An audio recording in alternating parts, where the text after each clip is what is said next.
ballanqaadka alle ee alle uusan marra ka bixin ma rabtaa inaad heshid ballanqaadyo alle uu leeyahay qofkii saan sameeya saan baan u samaynayaa waa dhiil waa heshiis waay saan samee saan baan ku samaynayaa waxaa sheegayaa 6 arrimood oo ballanqaad alle uu dul saaran yahay arrinka koowaad waxa weeye alle wuxuu ballanqaaday qofkii asaga barya inuu ka aqbalayo udcuunii astajib lakum barya iweydiista waan idin siinayaa ballan waay ma allah ballanta ka baxa subxaan allah maya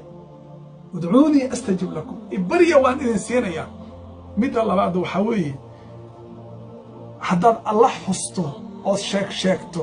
oo aad magaciisa ku wardido alla wuu ku sheegayaa adigana waa sharaftay wuu ku sharfay fadkuruunii adkurkum isheega waan idin sheegayaa ixusa waan idin xusayaa dadka maanta dhan adduunka sheega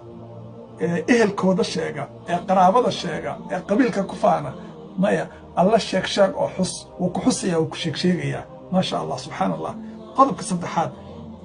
waxa ilaahay ku siiyey oo nicmada haddaad ku shukrido alla wuu ku badinayaa alla wuxuu la in shakartum la aziidannakum haddaad igu shukrisaan waan idiin badinayaa caruur baad haysataa maal baad haysataa caafimaad baad haysataa diin baad haysataa waad ku shukriday waad uga mahadcelisay mahadcelintuna waxaa weeye 3 arrimood inaad allihii ku nicmeeyey sheegto allah isiiya allah ii taray iyo inaad nicmadii alla ku siiyey aad u isticmaasho meel wanaagsan oo xalaal ah iyo inaadan meel xun ku bixinin 3daas weeye fadkuruunii adkurkum alla wuxuu leeyahay la in shakartum la aziidannakum udcuunii astajib lakum ballanqaadka afraad qof ilaahay dambi dhaaf weydiisanaya oo astaqfirullah leh alle ma ciqaaba dhibaatana kuma rido wamaa kaana allahu mucadibahum wahum yastakfiruun alle ma cadaabo ayagoo dambi dhaaf alla weydiisanaya waa xaqiiqo weeye ma rabtaa alle inuusan ku cadaabin oo ku ciqaabin oo meel xun ku dhigin oo dhibaato kugu keenin dambi dhaafka badi astaqfirullah wa atuubu ilayhi dheh